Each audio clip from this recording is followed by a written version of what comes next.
कपड़े धोने वाली बहू। शादी के पहले से ही विभा को कपड़े धोने का बड़ा शौक था। कभी नल के नीचे तो कभी तालाब के पास। अरे मेरी नीली वाली लुंगी नहीं दिख रही है।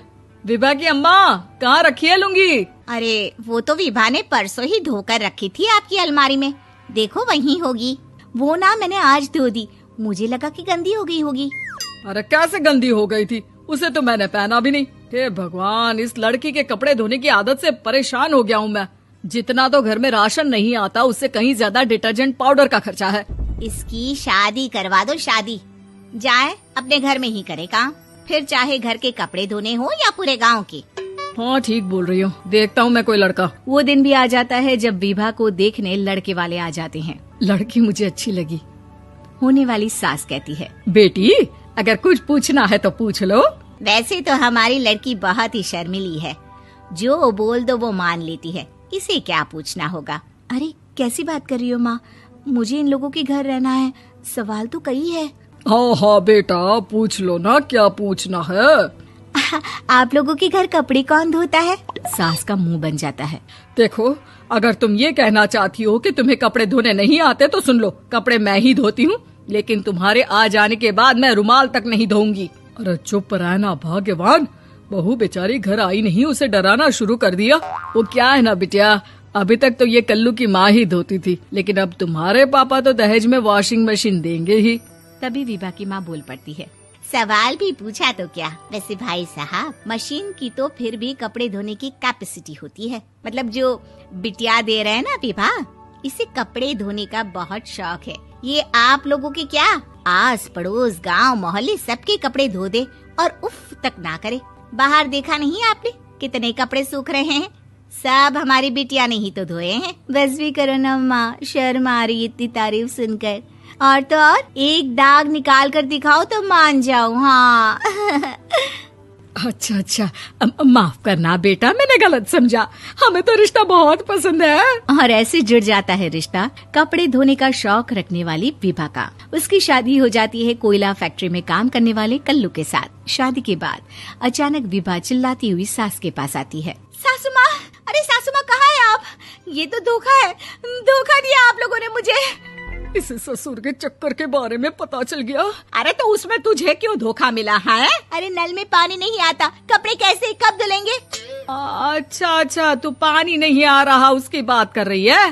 तो आपने क्या सोचा? कुछ नहीं। अच्छा, तेरी माँ ने कहा था कि कपड़े धोने का शौक है, तुझे याद आया मुझे। शौक शौक बोलकर कपड़े धोने वाले मेरे जुनून को कम ना आके सासू माँ, कपड़ा धोना मेरा गुरूर है।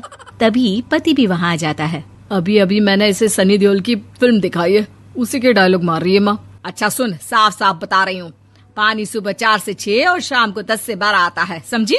विभा टाइमिंग सुनकर हैरान हो जाती है। ये क्या भूतों का मोहल्ला है?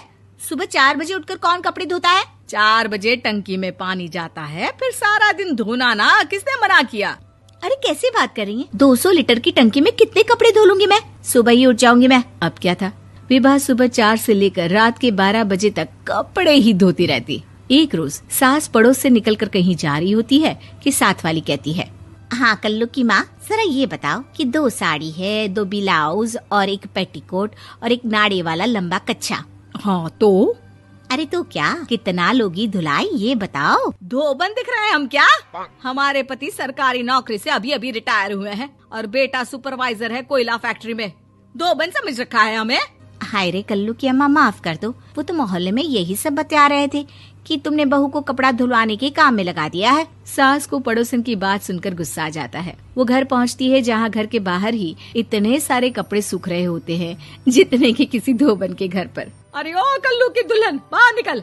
माँ जी यहीं आ जाओ, बाथरूम में चादर धो रहे हैं हम। अरे अभी हम धोते हैं, तुमको बाहर निकलो। ये आस पड़ोस वाले बोल रहे हैं कि हम बहू से कपड़े धुलवा धुलवा कर उसे कपड़ा धोने वाली बना दिए हैं।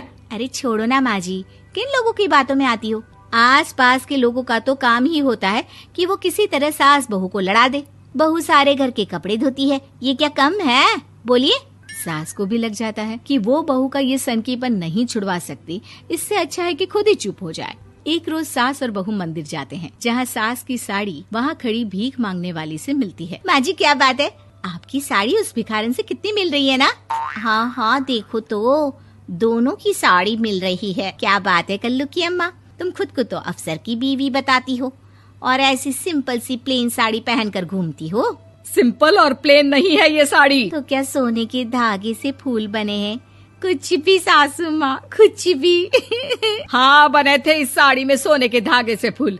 मेरे पति लेकर आए थे मद्रास से स्पेशली मेरे लिए 10,000 की। ताहे भाई साहब इस भिखारन के लिए भी सेम टू सेम साड़ी लेकर आए होंगे 10,000 की। सास उस वक्त तो कुछ नहीं कहती, लेकिन बहू के साथ घर आती है और अलमारी से एल्बम निकाल कर लाती है। ये साड़ी देख रही है, ये वही साड़ी है जिसे मैंने अभी पहना था। इस साड़ी में ये जो चमकदार फूल दिख रहे हैं ना, ये सोने के धागों से काढ़े गए हैं। लेकिन तू लोकल वॉशिंग मशीन ब्रश से घिस घिस कर सारे फूलों को निकाल कर साड़ी प्लेन कर दी। मुझे माफ कर दीजिए सासू माँ। और तो और, जब मैंने तुझे तेरी गलती के लिए कुछ नहीं कहा, लेकिन तूने तो सबके सामने मेरा मजाक ही बना दिया। क्यों? बहू को समझ में आ जाता है कि अब से उसका कपड़े धोना बंद।